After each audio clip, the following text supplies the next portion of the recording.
Perfect! Here's a simple recipe for chili chicken, restaurant style, Indo-Chinese. Start with the ingredients.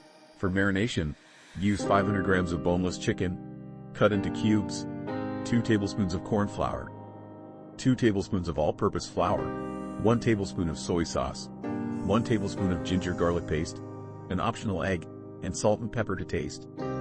For frying, have some oil ready. For the sauce, gather 2 tablespoons of oil, chopped garlic, chopped ginger, slit green chilies, cubed onion, cubed capsicum, soy sauce, red chili sauce, tomato ketchup, vinegar, black pepper, and sugar. First, marinate the chicken and let it rest for 20 minutes. Fry until golden.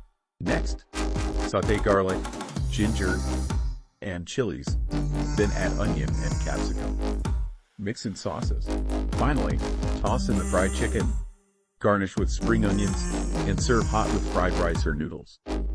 Enjoy!